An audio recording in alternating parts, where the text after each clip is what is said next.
of City Council's Finance and Economic Development Committee meeting. This is the first in a series of hearings to review Mayor Michael Brzezinski's fiscal year 2019 budget. First, we'll go around the room and introduce ourselves. My name is Bud Friel, and I'll be chairing the meeting this afternoon. Hanifa Shabazz, President, City Council. Councilman Nnamdi Chukwacha, 1st District. Councilman Vash Turner, 5th District. Bob Williams, City Council, 7th District. Robert Greco, Budget Director. Michelle Harley, 4th District. Yolanda McCoy, 6th District. Marshima Dixon, City Council at Large. George Hayford, OMB Analyst. Mary McDermott, Deputy City Treasurer. Velda Jones-Potter, City Treasurer. Khalif Cole, Debt Manager, Systems Coordinator. Marcia Bass Knight, Council Staff. Okay, first, welcome, City Treasurer Potter. Well, first, if there's any other staff that you'd like to introduce, we can do that now. Then we'll be turning it over to the Office of Management Budget for pre-presentation. Then we'll come back to you for your presentation and to answer the questions presented by council. There will be follow-up questions from council members. At the conclusion of that, we'll open it up for community comments. Okay. Yes, thank you. We're really glad to be here this evening, and I would like to introduce other members of the Treasurer's Office who are here. I believe Administrative Assistant Marilyn Amaro, Denise Bing Davis, okay, who is our pension manager, Kaline Stribling, who is our retiree specialist, and Steina Lecomte, who is an analyst in our organization. Okay, thank you. Okay, at this time, George, I'm going to turn it back over to you to go over OMB's brief presentation. Good afternoon, Chairman Friel, President Shabazz, and honorable members of City Council. It is my pleasure to present to you the Treasurer's Office proposed operating budget for FY 2019. The Treasurer's Office is split between the general fund and all of the pension funds, of which the pension funds represent over 90% of the total budget. The department budget request is over $5.6 million, which represents an overall increase of $227,000, or 4.2% over the FY 2018 budget. In personal services, 4 appointed positions received salary increase that total almost $38,000. The cost to the general fund was $15,600. The cost to the pension funds was $22,100. Hospitalization decreased in total by $29,600. The decrease was split almost evenly between the general fund and the pension funds. Total professional fees in the pension funds decreased by a net $10,500, or 1%, while consultant costs for the pension healthcare evaluation grew $110,000. Trustee fees decreased by $120,500. The annual required contribution for the retiree medical cost was increased by $250,000, bringing the total funding to $3.5 million for FY 2019. This increase affected all departments. This concludes my presentation of the Treasurer's Office proposed budget, and I'll be happy to answer any questions you might have. Thank you. Any questions for the Office of Management and Budget? Okay. Not seeing any. Ms. Potter, I'm going to turn it back over to you for any opening remarks and then jumping right into the question and answers. Okay. Thank you very much.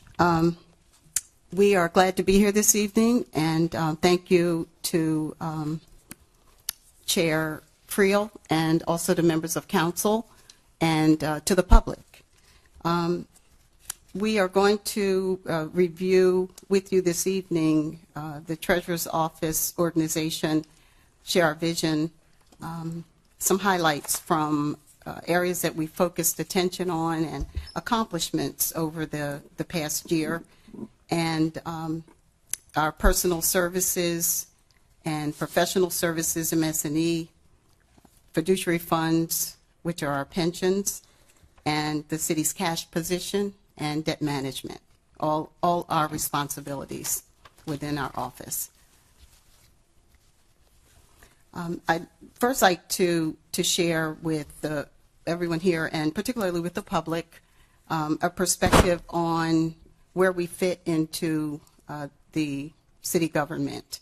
The city treasurer is an elected office, and our office is accountable to the citizens of Wilmington. We work with the Office of the Mayor and all of his organizations, as well as with City Council, to ensure that the areas of responsibility, fiscal and financial responsibility, that we're able to conduct those to the best possible benefit to the public. Our vision for the office is to uphold our commitment to protect the public interest by consistently delivering superior performance in our areas of functional responsibility.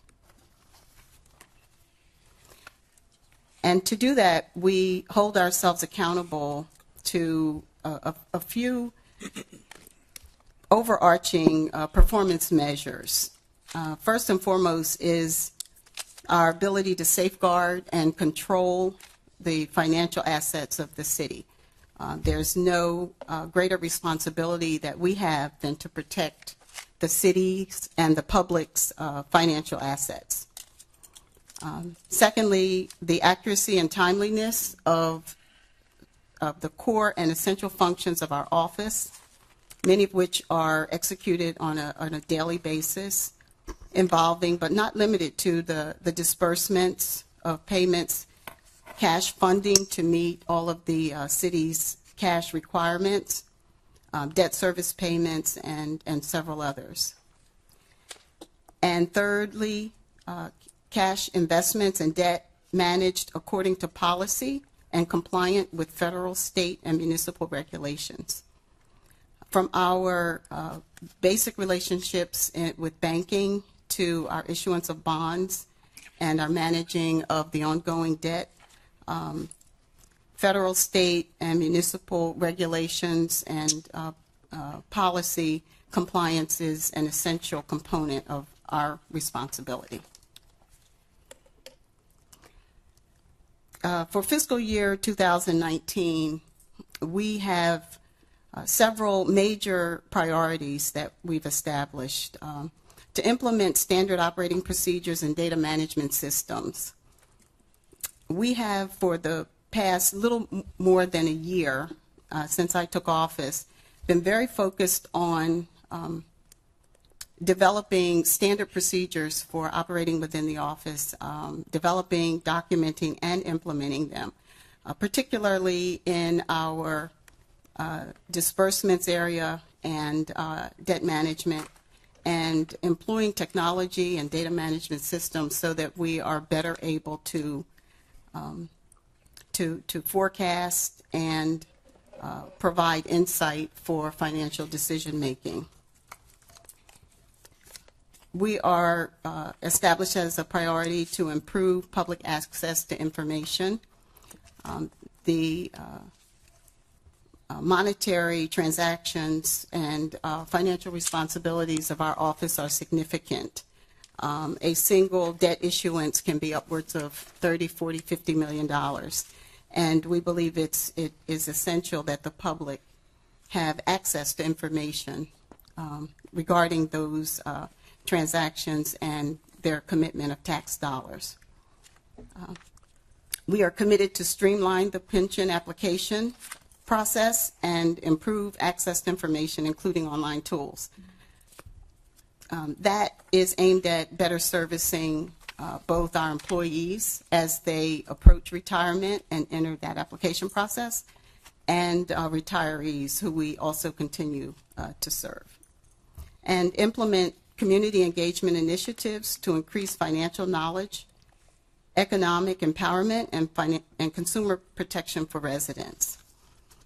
This is an area where we have in the last year began to lay a foundation, and we believe it is very helpful to empower our public with the kind of skills and capability that can allow them to basically make better financial decisions and better manage their financial lives. Some highlights from the work that the Treasury team has done in in this fiscal year, 2018, include restructuring of our organization and capacity building. We focused very heavily, as you can see, we're a very small organization in number, but very significant in impact. And because we have a number of critical and essential functions, some of which must be done timely, or the cost and impact can be significant, it's imperative that we develop, first of all, the internal capacity to do all those functions well. And one of those where we were deficient was in our ability to manage debt. And I continually and again thank this council for supporting the addition of the debt manager position for our organization. I believe that has paid dividends royally to the city already. But we also internally have worked to build cross-functional capabilities so that we're able to cover all the functions, even when some of our members of the team are not present and in the office. Process improvements and efficiencies coupled with stronger internal controls. And the fiscal impact of several of those that I'll just highlight are introduction of the direct deposit payroll, which I'm pleased to say now all of the city employees are participants, and the summer youth workers will soon be also, and with annual savings of $185,000. We've worked to reduce the pension investment manager costs for savings of $140,000. Successfully recovered overpayments to deceased pensioner over a period of time, $70,000. And due to some, I think, really significant work by our debt manager, addressed a very costly capital borrowing practices, which over a number of years have cost significantly, in order of magnitude, $3 million. Most importantly, I believe, though, it will allow us going forward to better match our needs and our borrowing and prevent some costs going forward. Community engagement is a new area where we did get support from this council to begin to be involved and do some work, and I will speak to where we are in that process. The community engagement work that we're doing was budgeted in two areas: grants to agencies and community services. And the budgeted amounts, respectively, are $8,000 and $18,000. The grants to agencies, we have spent year-to-date $5,795, and remaining in that line is $2,205. All of our grants are posted online, but to mention a couple, we have engaged with the Money School as one of those agencies, Latin American Community Center, Nuestras Reyes, Delaware, and the engagement that we do in that area and our plan for the remainder of the funds in the grants to agencies are encumbered for engagement with the Housing Opportunities of Northern Delaware, known as HOND, and Delaware Community Reinvestment Action Council. Both are agencies that are very involved in financial empowerment of people throughout the city.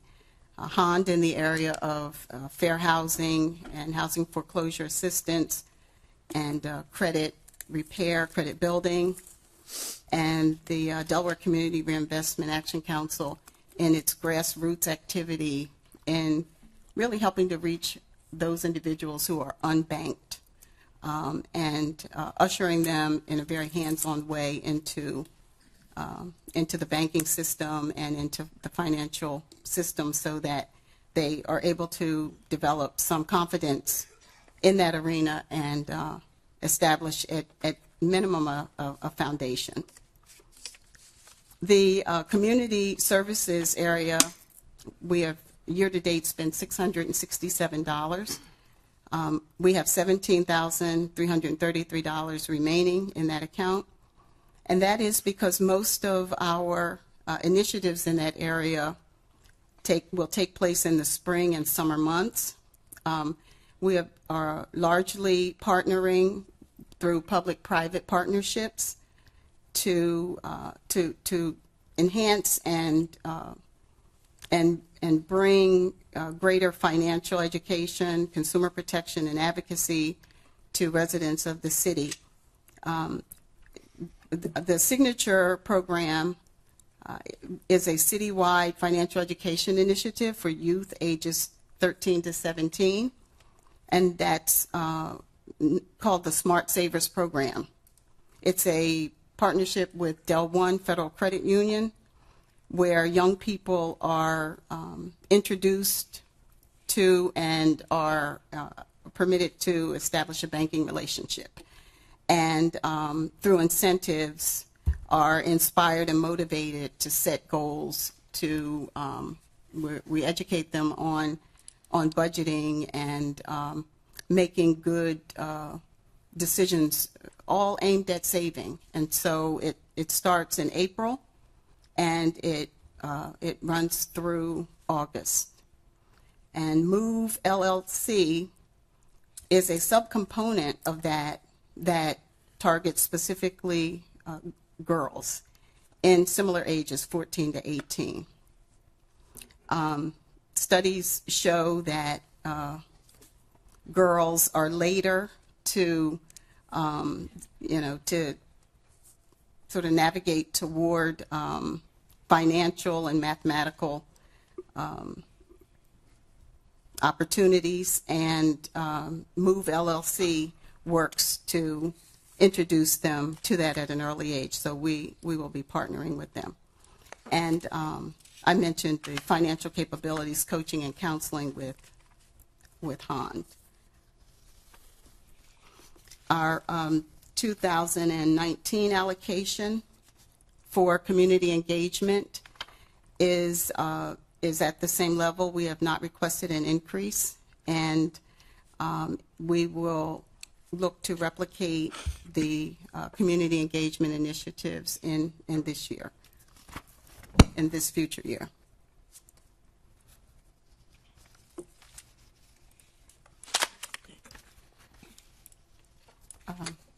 So I move on to personal services.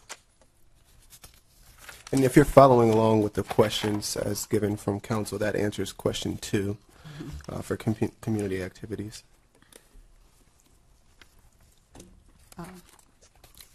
So our organization chart is here for the treasurer's office. The city treasurer, we have an administrative assistant, the deputy city treasurer, and an analyst, debt manager and systems coordinator, and our pension division and all the pension functions are managed by our pension manager and an analyst who serves as a retiree specialist. There are few drivers for typically any organization, but certainly as we view ours, and from a personnel and personal services standpoint, and that is those are capacity, competency, and sustainability. And I talked a little bit about the capacity building that we've done with thanks to your support, adding a debt manager position and doing some restructuring. Competency was the second area that we focused on, and that centers around education and professional development. And on taking office, one of the things that I noted was there really had not been any investment in personnel from a budget standpoint. And once again, I'd like to thank and credit this council for, in the last year budget, supporting the kind of education and development initiatives that are essential for the knowledge, skills, and ability that are required in this financial role. It is highly analytical. It is highly regulated. We are accountable for compliance and policy and record keeping with a number of federal agencies, the IRS, the Securities and Exchange Commission, the MSRB. We're required to follow GAAP accounting procedures, and so it's imperative that the members of the staff are able to stay current and professionally develop. The third and important interest and real-time challenge for our organization is sustainability. It's my goal to, in every aspect of what we've been doing in developing the standard operating procedures and in bringing in better modeling and decision making, and then also on the personnel side of what we do, is to establish a very sound, strong organization that going forward will be able to continue to be very effective and meet our vision, which is superior performance. And so in order to do that, there are two major components from a people and a personnel standpoint around sustainability, and that relates to creating the kind of work environment where people will bring their best to work and deliver superior results, and compensation, which is an important aspect of that. And so that's the remaining area, frankly, of deficiency as I've seen in our organizational drivers. And the three areas of very significant factors as it relates to compensation are the responsibility and the related knowledge, skills, and abilities required for the kind of work that we do. Performance, the results that you deliver in doing that work, and the contribution and impact that you make, both of which I spoke to some degree in a couple of the earlier slides, and which you'll also get a feel for as we answer some of the other questions around pensions and also around debt management. And the third is equity. This organization had a long history of stability, about 30 years or so. And over that time, I believe there was a lag in sort of maintaining equity from a compensation standpoint. And so it has been very much discussed in the media and all around. And as you heard in the overview from OMB, I submitted as part of this budget request a proposal for salary increases for several positions. Equity, the need for equity was one of the significant reasons that led me to do that. In January of 2018, I undertook a bit of a study to really understand where the Treasury team stood in compensation versus other financial functions or comparable functions throughout the city government. And as you can see from the chart, the finding was that the Treasurer's Office positions are generally paid 14 to 28% less than comparable finance-related roles. And that's looking at roles like auditor, economic development director, finance director, and budget director. A second area of disparity that what became evident is a disparity in pay for women. And this isn't just associated with the Treasurer's Office, but frankly, you know, this is a sort of a review of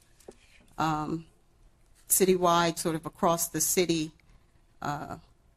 dynamic. And I guess there are two, I just pulled two of the metrics that illustrate this. Evaluating or assessing pay increases, double-digit pay increases that were provided over a two-year period, just looking 2 years back.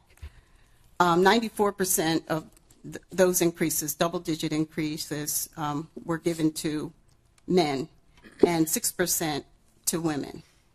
Very disproportionate to the population. And in translating those, that's the upper pie chart.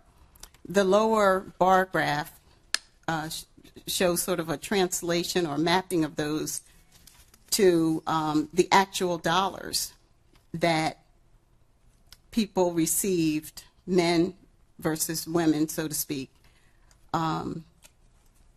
as a result of those increases. And what you see is a cumulative $300,000 pay for men versus cumulatively $27,000 pay.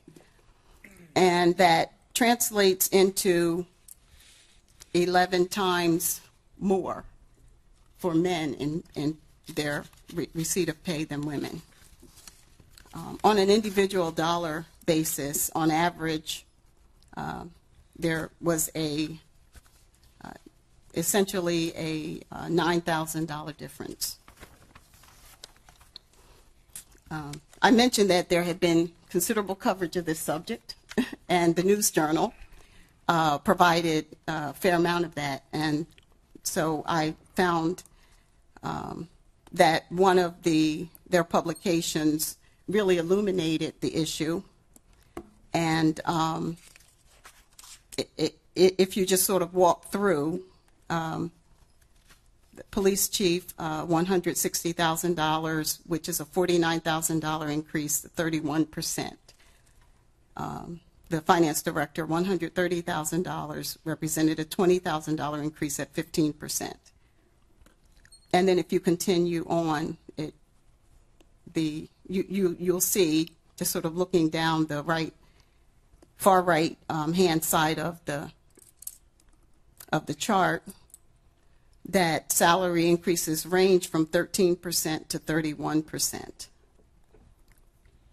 And if you look to the left side, left sort of middle, and just sort of read the names, you'll note that all of those increases were to men. I guess it's worth noting that it just so happens that the Treasurer's Office is nearly 90% women. We have 7 members of the team, and all of whom except one are female. And so I submitted a personal services request for salary increases, and actually it was submitted for the entire organization of all employees except those who are exempt employees, so all appointed employees and the treasurer position itself. And I'd like to be very clear that this was not a self-serving effort by any means. This is an attempt, as I'm attempting to do with every aspect of the Treasurer's Office, is to fully right-size it for where things need to be today and how we operate in technology and data, in process and discipline, and then also in personnel matters. And this was also, therefore, the recommendation was complete and comprehensive, so that the sustainability of this organization 2 years, 3 years, 5 years from now, whether I'm in the office or not, that it is on sound footing in all aspects and highly sustainable and high performing. And so the request for that included 5 positions produces the following new budget amount. In the general fund, the budget amount would increase from $352 to $361,679, which is an $11,000 increase, or 3%.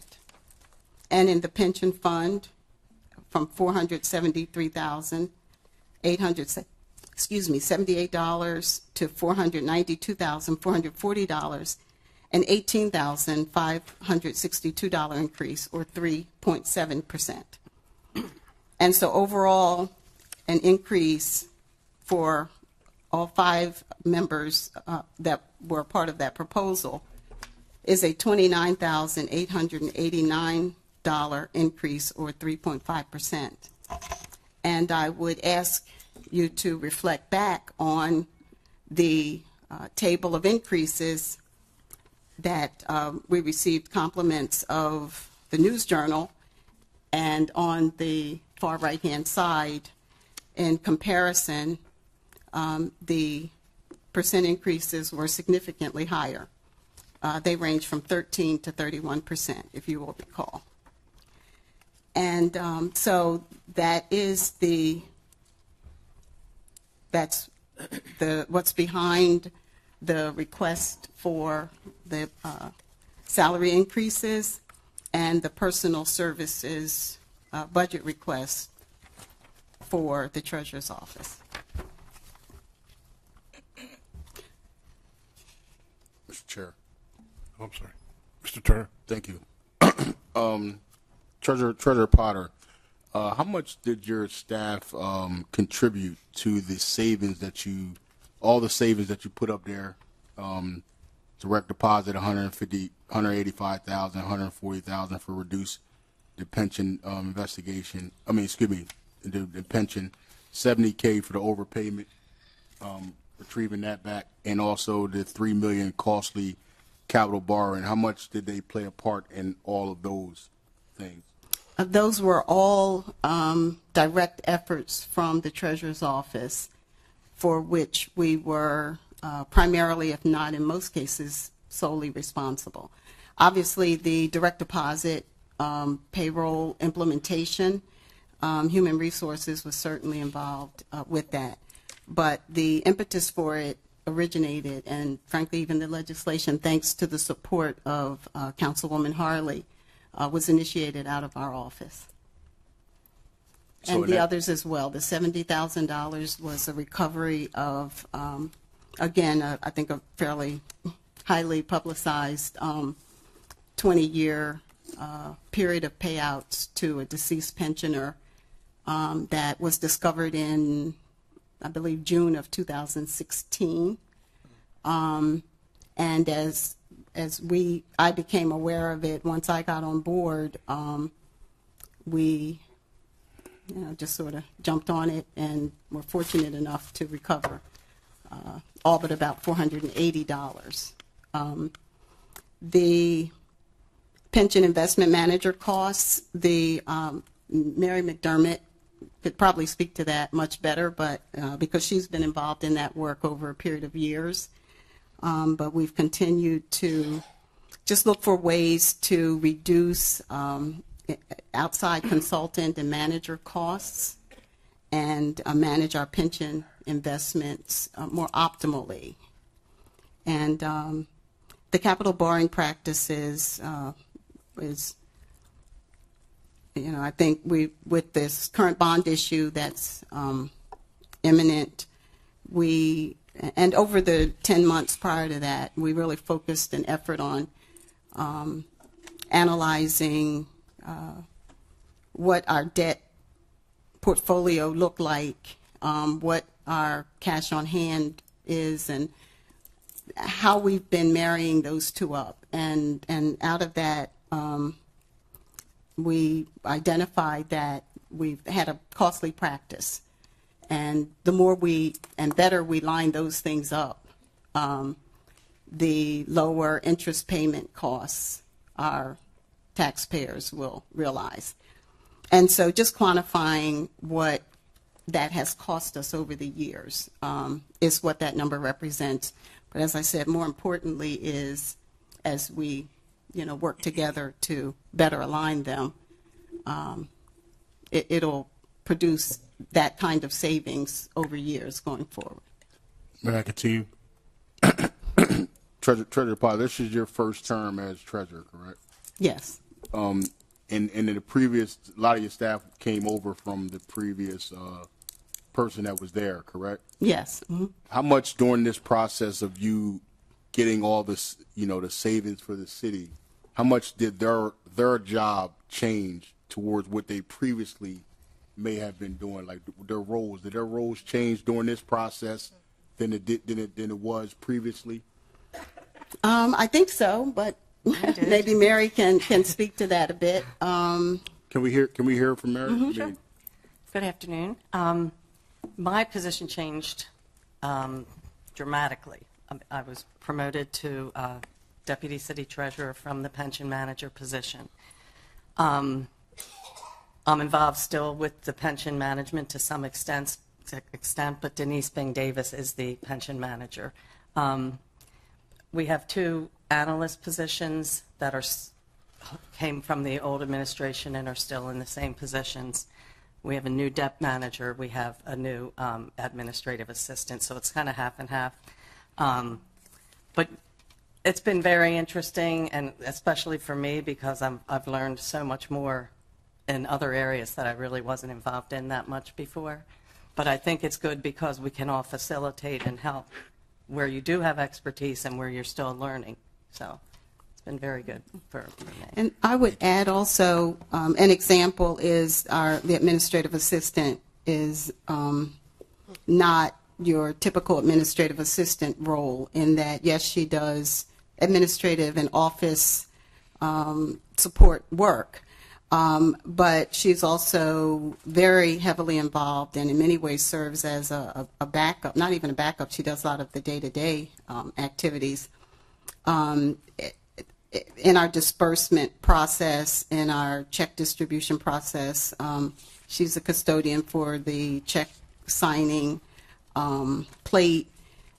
So we've just done a lot of sort of restructuring and bridging and teaching, cross-teaching, cross-educating. My greatest fear was with seven people in the organization, all of whom have many years of service. So, they have lots of vacation time and so forth. And my biggest fear was we're going to have two people out and we need to get like 1,000 people paid or we need vendors to be paid.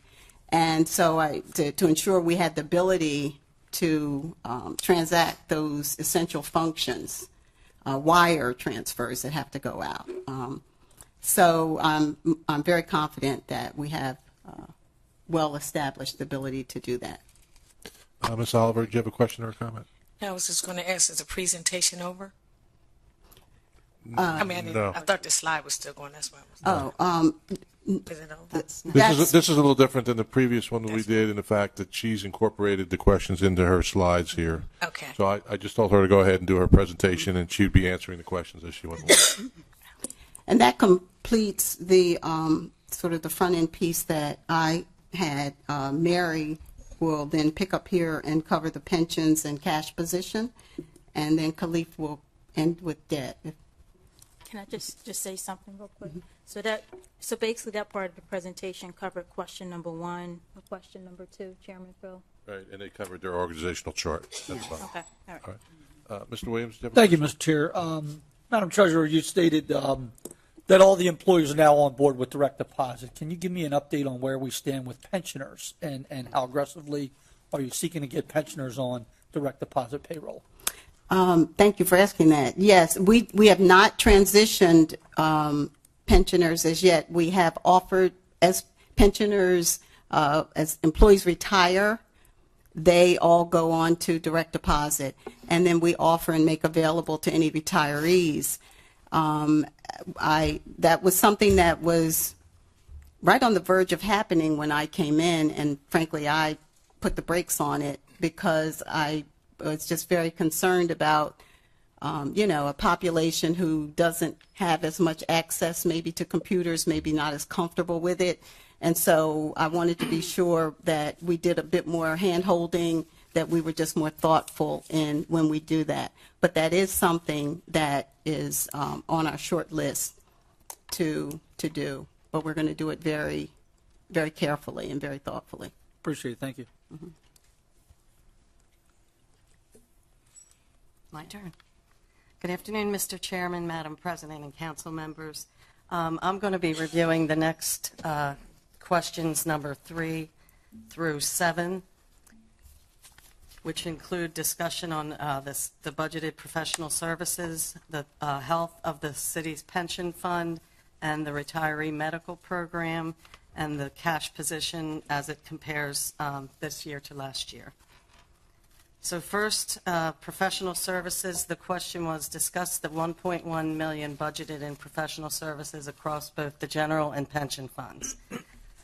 It is 1.1 for fiscal year 19. It is $10,000 less than it was last year, so it really hasn't changed much at all. Professional services in the general fund, which totaled just $39,000 of that total amount, and represent the paying agent and trustee fees that we pay for all of the city's outstanding bond issues. And we've included the cost of a consultant, as was mentioned earlier by Ms. Potter, to create a process and procedures manual for our department. We have been received comments in the past from the audit department that some of our documentation is incomplete or insufficient, so we just want to bring that up to best practices in the field. Professional services in the pension funds represent the cost of our actuary and the investment consultant. Our actuary performs the biannual valuation of all the city pension funds, the annual pension statements to each of the employees. They submit reports required by the Government Accounting Standards Board for incorporation into the city's CAFR. And then on occasion, studies are requested by any one of the pension boards. They may have a question, and we would have to go to an actuary and have a study completed. In addition, this year is a valuation year. As I mentioned, they're done every other year, so there's always an extra cost every other year for that valuation. Trustee fees are also paid out of the pension funds, and they are paid to the various investment managers. The amount is based on the amount of assets and securities they hold in trust for the pension fund. As the value of the assets investments increase, there's a corresponding increase to trustee fees. Now, there was a reduction in total this year due primarily to the fact that we had, in the maybe recent 2 or 3 years, the board had decided to invest in more index funds, which have a much lower fee base to them. It's not as actively managed. But we're actually moving a little bit away from that now because the decision has recently been made to invest in core real estate, which we've never done before, but to allot a small portion of the pension fund in that vehicle. There's also professional fees in the retiree medical program. They have a biannual valuation also, which is done this year, and they have separate required GASB reports that are due that are furnished by the actuary. We have accounting fees that is about $17,000, and that represents the cost of the police pension secretary and the fire pension secretary, which are positions that administer basically any police and firefighter going off. They maintain the records, they do the calculations, et cetera, and the positions are currently required by city code. I just want Yeah, to all point that out, is broken down. most of these costs come out of the pension fund, Yes. not the Only $39,000 comes General out fund. of general, yes. Thank you. The next question is discuss the continuously increasing cost for self-insurance funding, target for retiree medical cost, budgeted at $3.5 million, up $250,000 over the prior year's budget. The retiree medical program was enacted in January of 2000 for employees that retire and meet certain eligibility requirements. The requirements were changed for prospective employees in 2011 in order to limit the future expense to the city. What we found between 2000 and 2010 was when we had these valuations performed, the liability was just astronomical, basically, and we could not afford it. So what we've done in lieu of meeting the full contribution is we're phasing in by adding $250,000 per year. We've done that for many, many years now, and we're up to $3.5 million for the coming year. To put it in perspective, the last valuation, which was 2016, reported an actuarially determined contribution amount of $7.9 million. So we're nowhere near that, but we're inching closer.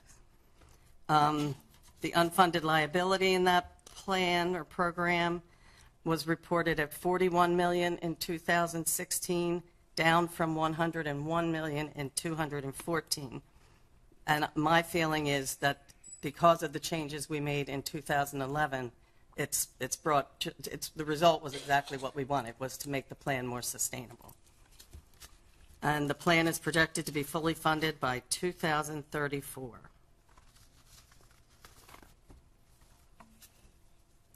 Next question is discuss the health of the city's pension funds. I think the best indicator of the health of this pension funds is the funded ratio of the plans. Obviously, 100% being fully funded. We've never been anywhere near 100%.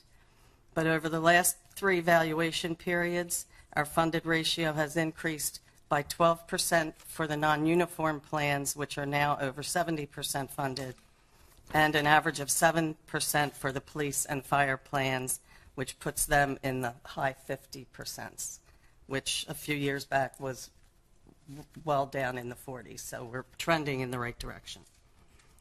The pension board has adopted funding policies. I'm sorry. Has some of that because of, even though it's been up and down the last couple of weeks, Right. it seems, but was some of that because of the increased in value in the market and everything like that? Well, the last valuation was 2016, so that's what these numbers are. We'll have a new one this year, okay. so that I can speak to in a second on the actual cash balances. So the pension board adopted funding policies for both the pensions and the OPEB funds, which ensures that the city makes the annual required contribution as determined by the actuary. A lot of states and other municipalities in lean times have decided to forego that, and they find their pension plans in serious trouble. So this guarantees that we make that payment every year, which will ensure that all of the city's pension plans are fully funded by 2029. To Mr. Chairman's question, the fund balance as of February 28th this year was $235 million. It's up $20 million from last year in a trailing year. It was $215 million this time last year. So that's a very good investment. And the market has been robust, and, we've certainly been, receipt of a lot of good returns. That's that for that. The next question is more pension related. Discuss the amount of the city's unfunded pension liability. Is the city on target to meet the annual required contribution, which is now referred to as the actuarially determined employer contribution, which I just addressed? The unfunded pension liability as of July 1, 2016 was $140 million. It is trending downward from the prior two valuations, which had the liability at $150 million in 2014 and $167 million in 2012. The annual required contributions is determined, as I said, by the actuary, and the city has always contributed 100% of that.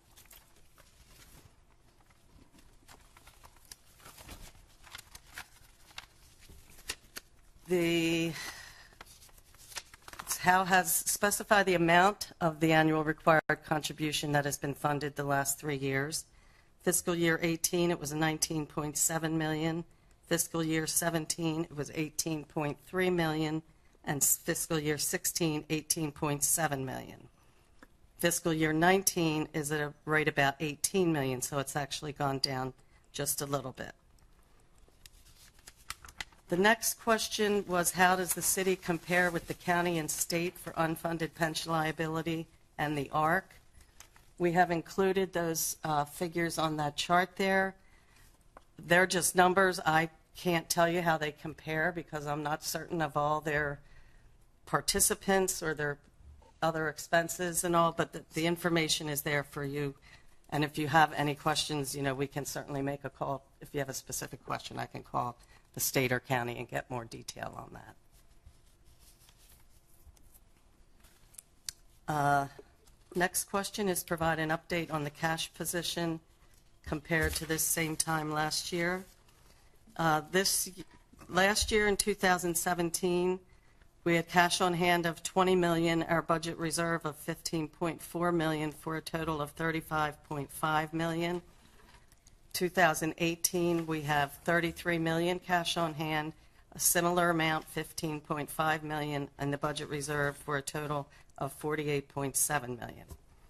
I think the primary difference is the fact that in 2017, we had a couple extraordinary expenses, one being a rather large union settlement that required several $1 million in retroactive pay, and the other was the unfortunate firefighter tragedy that risk management had to pay several more million. So I think we're at least in line. We're definitely better than in line with last year.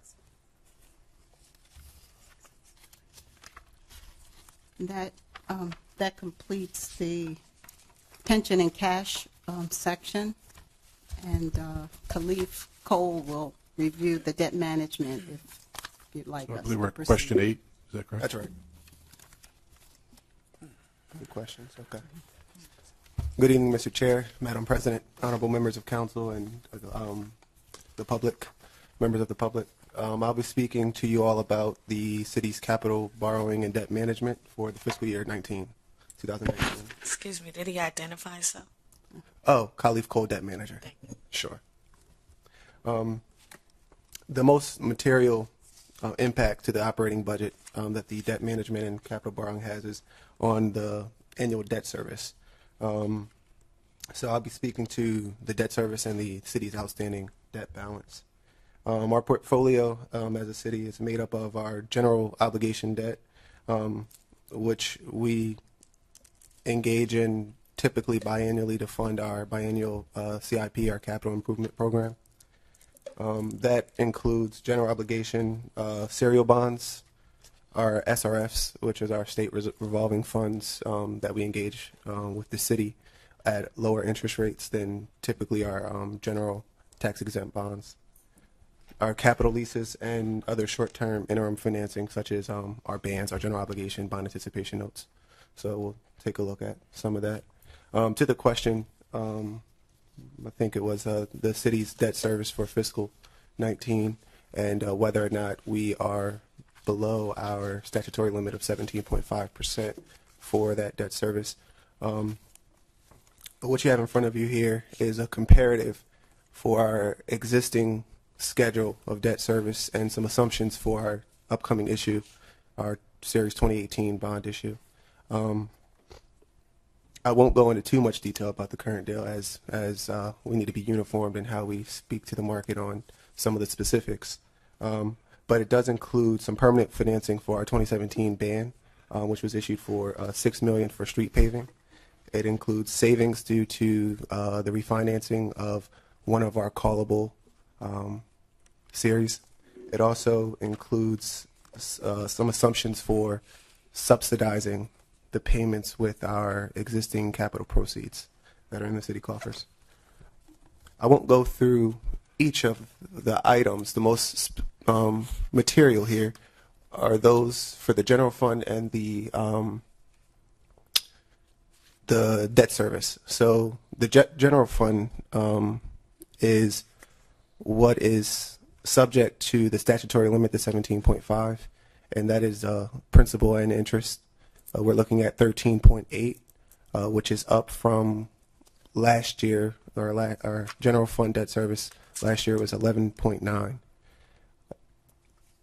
The debt service expense is comprised of the principal and interest from the general fund and also the principal from our proprietary funds.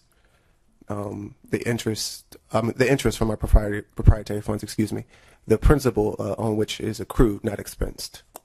So that's what, in essence, council will be approving as an expenditure for debt service is the actual expenditure, that last figure. The top figure, that 41.1 is total debt service for fiscal 19 with those assumptions included, and that's inclusive of our capital leases as well. So that's capital leases, SRFs, our serial bonds. And the line graph below just shows that historically and currently we are beneath the 17.5 statutory limit. Currently, and towards the end of fiscal year 19, we're looking at a total outstanding general obligation bond debt of $297 million.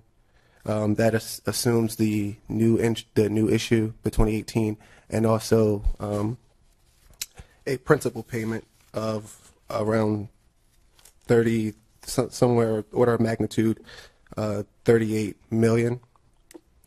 We're also looking at defeasing one serial bond, our 2008, and 3 of our state revolving funds. The average coupon on our outstanding debt over 2019 will be between 4.4 and 4.6. Just a couple metrics. The oldest debt we have currently on our books is a debt from 2002, and with this upcoming issue, we're slated to be paying debt service out to 2038. Some of the forward focus items in managing the debt and the capital borrowing is most certainly the chief and principal focus is on our debt management policy, where we're focusing on structuring post-issue compliance in our continuing disclosure agreements. Most significant there is our structuring practices, and that's what helps us to the extent that we can control it, control our ratings. For negotiating our purchases, so ensuring that we have competitive spreads to our municipal market data. Managing the timing of our bond issues, which has been a significant focus over the last few months to eliminating wasteful interest payments. Also in securing and maintaining strong coverage and debt ratios. And lastly, refinancing.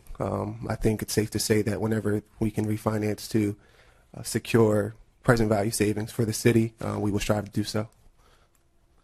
Also, we're looking at interdepartment engagement, so working with other departments within the administration, or departments within the administration, to ensure that we're money focused and money driven as well as project driven when we are looking and evaluating our CIP and our annual budgets, even annual budgets, of course.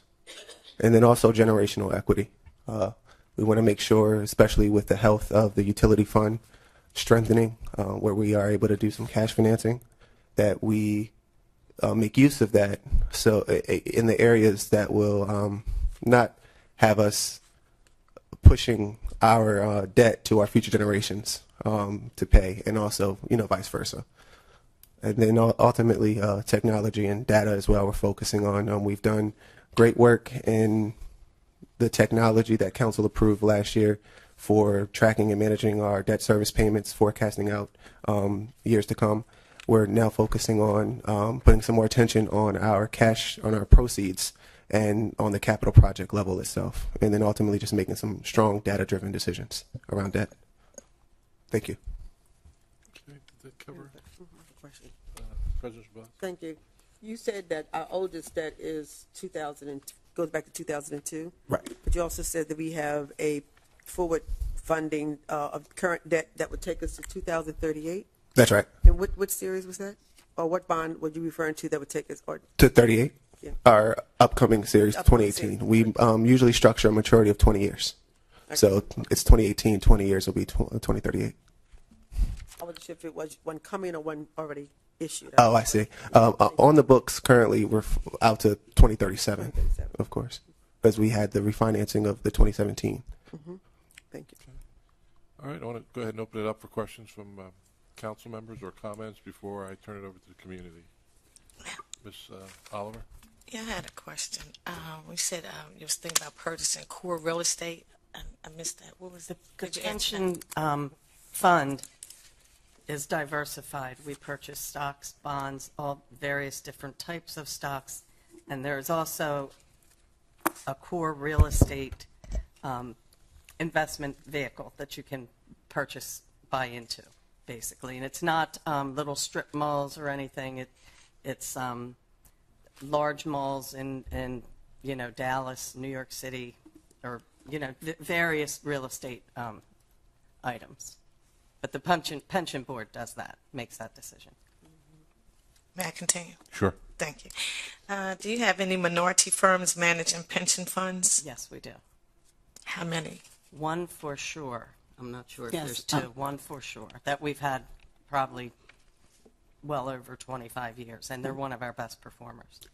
Yes, to chime into that, we do. We have one, and that manager is one of our best performers. And as we were doing some rebalancing in the recent rebalancing of the portfolio, that's one of the things that we made sure that we did was to rebalance in a way that spread the new opportunity fairly to all the managers, and frankly with consideration of their performance. And that particular manager was a very strong performer, so actually retained and marginally increased the amount of funds under investment. That'll be all. I just like to say, I'd like to congratulate your department for doing a good job. Thank you.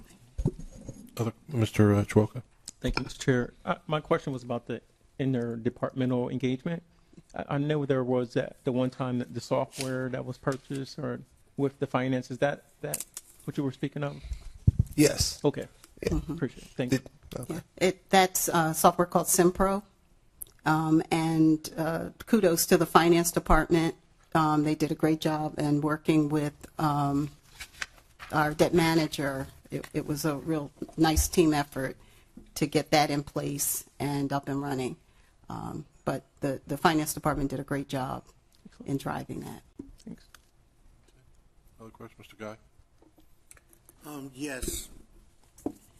I guess when you started, there was a section of the presentation that dealt with compensation. And having heard all of what was said, after that, it's clear that the office is making a concerted effort to not just merely address the responsibilities of the Treasurer's Office. And the Treasurer's Office is a charter designated elected office. So the people of Wilmington put a treasurer in place, the people of Wilmington put a mayor in place, and the people of Wilmington put a city council in place. and through the charter, there's been certain allocation of responsibilities so that everybody has an ability to keep folks kind of in check and in their own lanes, if you will.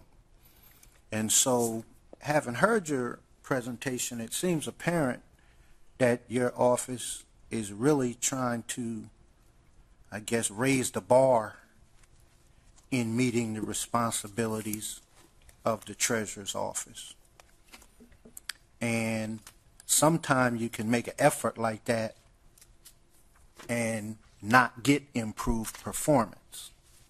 But you had numbers in this presentation where you can quantify improved performance, where you can put numbers to it, and where plans have been put in place to improve our numbers moving forward. And I'm talking about dollars when I talk about numbers. So folks can talk all the hypothetical stuff they want, but when you actually save money, that's real. And it seems as if your office has done an exceptional job in doing that. So what doesn't match up when you look at the responsibilities being handled at such a high level, the performance in place? So like when you mentioned the $70,000, I recall many years ago that somehow that number came up, but nobody recovered it. But your team took it a step further and somehow figured out how to go get this money back. And that's like a demonstrated initiative, and I want to commend your office for that. That might seem like a small amount, but it's not a small amount. And usually folks just stop and don't complete the job. That's what often happens in this world. Everybody wants to say, ooh, 70,000 missing. But folks didn't go get the money.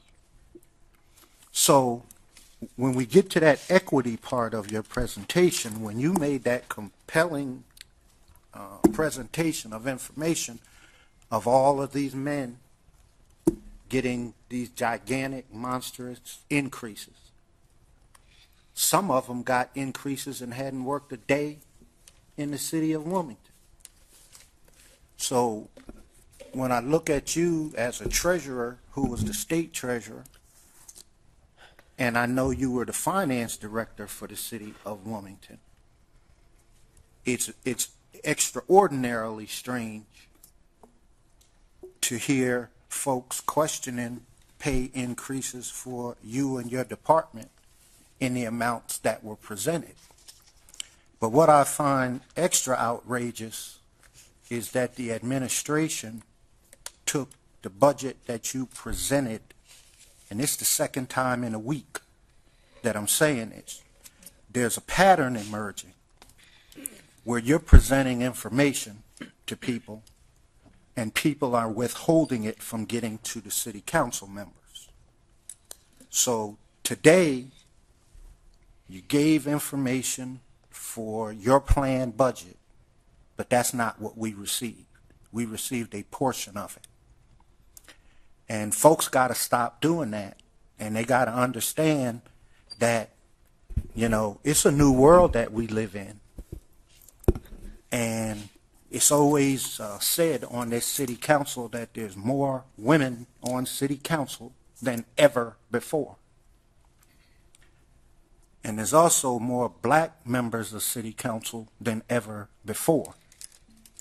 And so for the women in your department to, including yourself, to be so underpaid in such an important role is outrageous.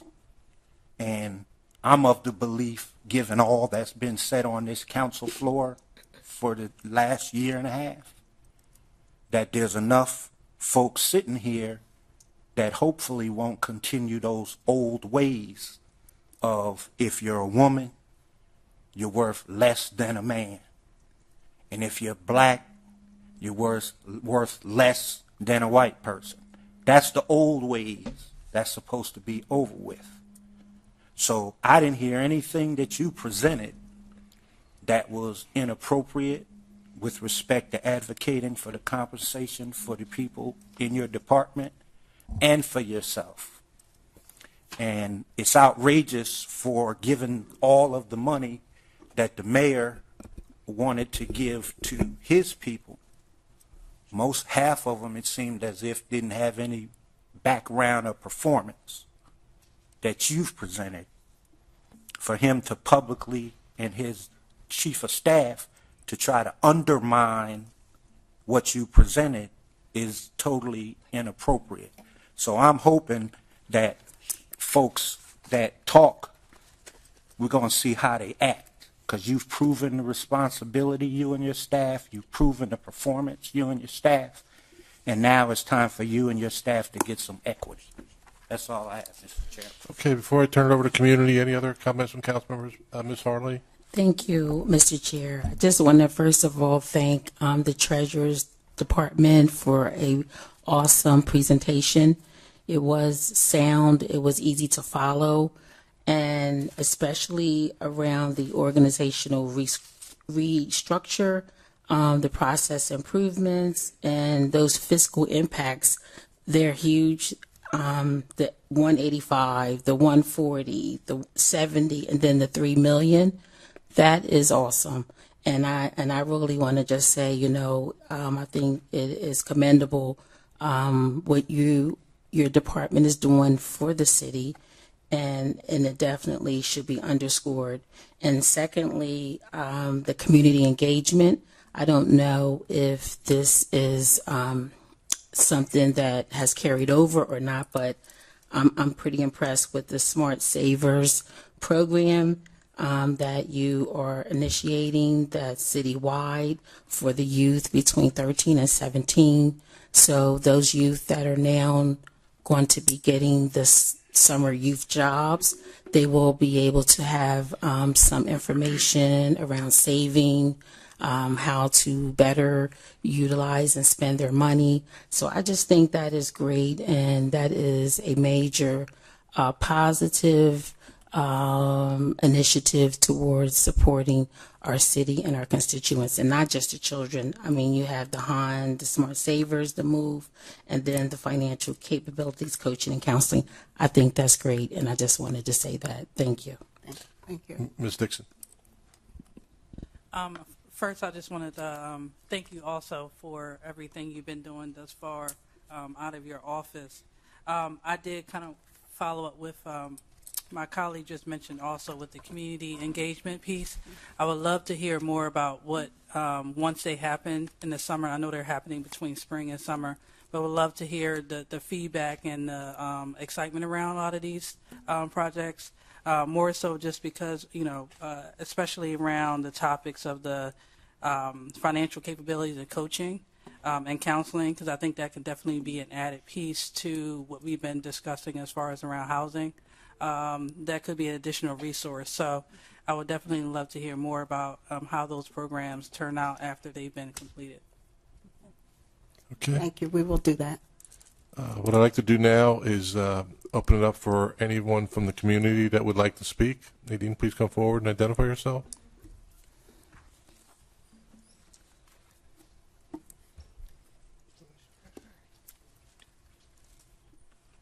Good evening. Thank you. My name is Nadine Frost. I reside in the 5th District. I have been expounding for years on the importance of reining in our debt,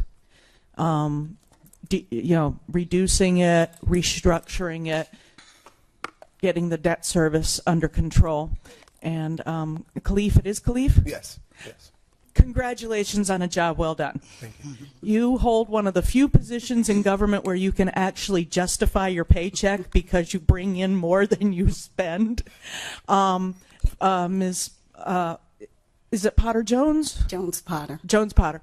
I'm excited to see that you're taking an active interest in financial education for our youth. Some 18 years ago, when I was running a bookstore at the University of Delaware, out of frustration of the number of kids that were showing up that didn't know the difference between a bank account and a credit card, and I spent the first week of every semester teaching freshmen how to fill out a check. I created a little 20-page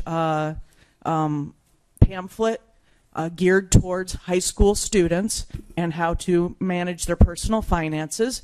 And I could probably be convinced to find the old digital file and sell you the rights to it for $1. We'll take you up on that. I'm pretty sure I know where it is. So again, thank you for a job well done. Thank you. Okay, is there anyone else from the public? Marilyn, will you mind please making sure you get Ms. Frost's information? Thank you. Okay. Please identify yourself.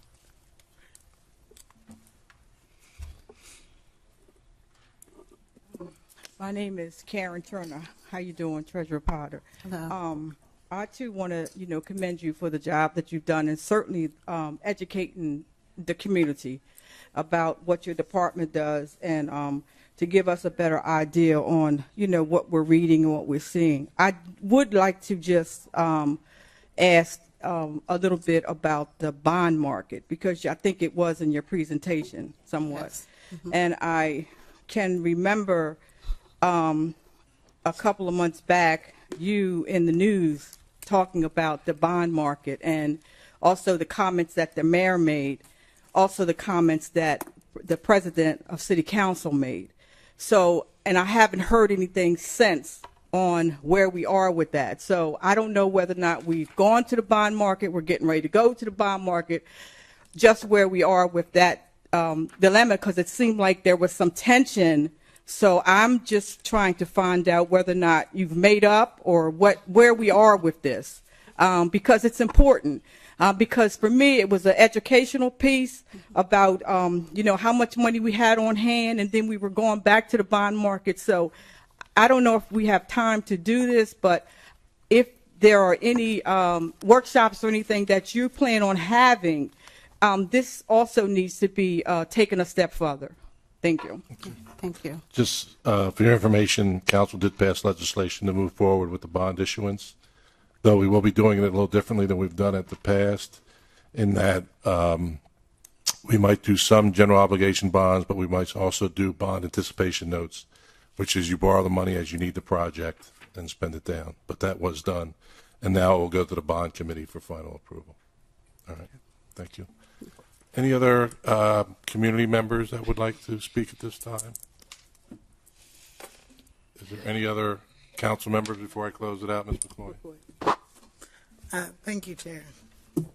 I guess this never was brought up, so I guess it's up to me to ask this question. I just want to commend you on advocating for your staff, because it is so important that they get paid what they're worth. And I definitely understand that, as working for nonprofits for a long, long time. But my question, as a public servant, being elected, knowing exactly what I would make, I'm trying to figure out why would we make a change in the midst of a term for your specific position? It is council's decision whether and when to make a change in any of the salaries, including that of the treasurer. So what I do on all occasions with the bond issue that Ms. Turner questioned, with the debt, with the direct deposit payroll, is I bring forward the issue, the opportunity, the challenge, and a solution. And then it's up to, if it's something that needs council approval, it's up to council then to make that decision. But so as I said in my presentation when I was speaking, this isn't self-serving, and so if it's council's decision to make a change in the treasurer's salary, but not to make it effective until the beginning of the next term, that's council's decision to make. What I brought forward was a structural deficit, a structural inequity, and a structural parity. And so I'm looking at it from the standpoint of the organization and the positions and the roles within the organizations, not personally. But certainly that's council's decision, and I honor and respect whatever decision the council would make. Okay. Thank you. All right. Thank you, Mr. Guy. Please Yes, keep I it brief. guess We have on one that more same- hearing to do. Yeah, on that same topic, I just want to remind everybody on city council here that if we pulled out the videotape, we gave Chief Tracy a $40,000 pay increase before he ever received the job. Okay, before he ever spent 1 day working here, which means there was no performance record to support a $40,000 pay increase. And that sailed through with no performance. So I just, as a component of an answer to the question that was asked, he too knew what the salary was for that job, and administration did, but they felt that that job was important enough, apparently, to put forth a proposal. And the treasurer has shown us and demonstrated the numbers and the value of their actual performance. And so that should matter as much as the chief of police's lack of any performance here in Wilmington. In fact, it should count for more. So I just want to add that component to the question. Okay, thank you. Thank you. We're going to go ahead and close out this hearing. Ms. Potter, thank you. Staff members, thank you very much. Thank you for having us. It was very interesting, and I thought very educational for all of us. We're going to take another very short break, and then we're going to review City Council's budget. Thank you.